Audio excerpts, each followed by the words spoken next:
Senator McGrath, you had some contribution to that question, I believe. Thank you, Mr Acting Deputy President.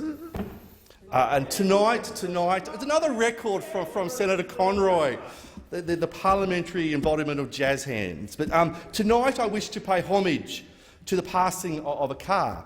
Indeed, the car I mourn passes further into folklore when it ceases production in December this year. And to confuse matters even further, it is not a car, and other descriptors like utility vehicle, automobile, fail to do this most beautiful of creatures justice.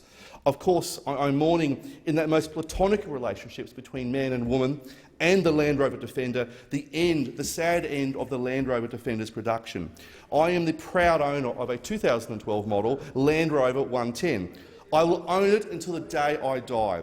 It is called Boris, and Boris after I ran a poll on Facebook during the 2013 election campaign.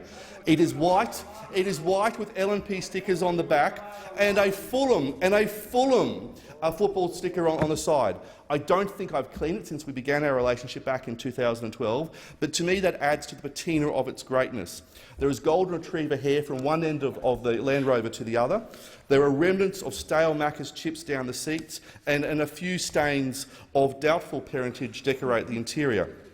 Ever since I was a small boy, Mr Acting Deputy President, I have dreamt of owning a Land Rover Defender. Others may dream of walking on the moon or playing cricket for Australia, but I wanted a clunky, brick on wheels, tough as Nana's teeth beast of a vehicle. Perhaps it's from my childhood in regional Queensland, but there's something about a tractor or a cane harvester that makes me quite excited. But the one vehicle that stands out from them all, the one vehicle that makes me very, very excited, is the Land Rover Defender. Her Majesty the Queen is known to be quite fond of Land Rovers, and which has become a symbol of British sturdiness. And Land Rover owners are a special bunch, and anyone who owns or drives or falls in love with a Land Rover is a pretty solid citizen. While driving along, we always give ourselves a wave to the other drivers, because good manners cost nothing, Mr Acting Deputy President, while owning a Land Rover is priceless. But sadly, after 67 years of continuous production, the nanny-staters and those crypto-communists in the European Union have killed off this great vehicle, with production to cease at the end of this year. So let's reflect on the Land Rover Defender and the Land Rover. The genesis of the Land Rover occurred on a Welsh beach in 1947, when Maurice Wilkes, chairman of the Rover Company, sketched out the silhouette of the vehicle in the sand. And to be brutally honest, the shape of the Land Rover has not changed much since the late 1940s, and that adds to the special magic of the Defender. The first Defenders rolled out in 1948 when Ben Chifley was Prime Minister and George VI was on the throne. And it was brought out because it was thought that British farmers, and indeed Commonwealth farmers, would need a cheap, sturdy off-road vehicle. The Land Rover was made from cheap aluminium and painted in military green because that was the only paint that was left after the end of the Second World War.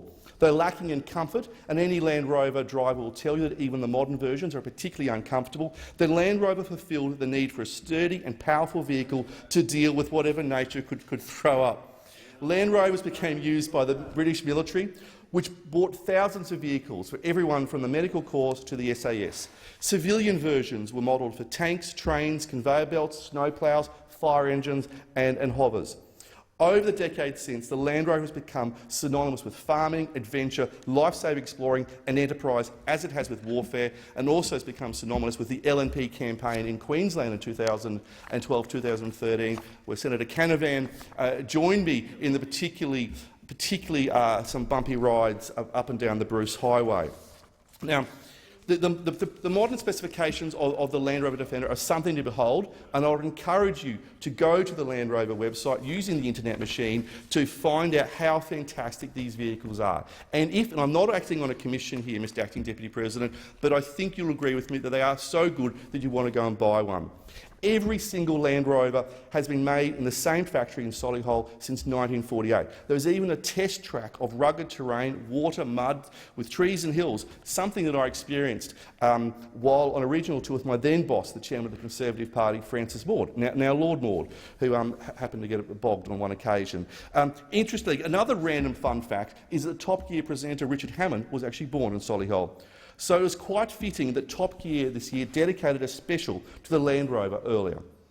Hammond took a 64-year-old Land Rover Defender to the Clawern Dam in Wales and climbed up the dam face using a strong winch powered by a secondary engine, replicating an ad which showed off the Land Rover back in the 1960s. If you ever needed a demonstration of that this machine could do anything, it was that. But now it's all coming to an end. Tata, the current owners of Jaguar Land Rover, say the decision to stop production is mainly, I quote, legislation-based, which is code for green tape. Indeed, new European emission standards are making the Land Rover Defender illegal, that's right, illegal in Europe. It has become too much effort to comply with environmental activists in Brussels. And so the Land Rover, is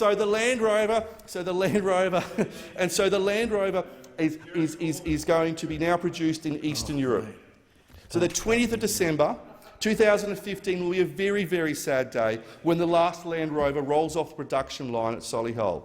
And we must be vigilant here in Australia that we do not allow Australian industries, Australian resource industries, to suffer a similar fate at the hands of these eco-terrorists and socialists, especially when they're trying to use the law to cut jobs and cut Australian industries.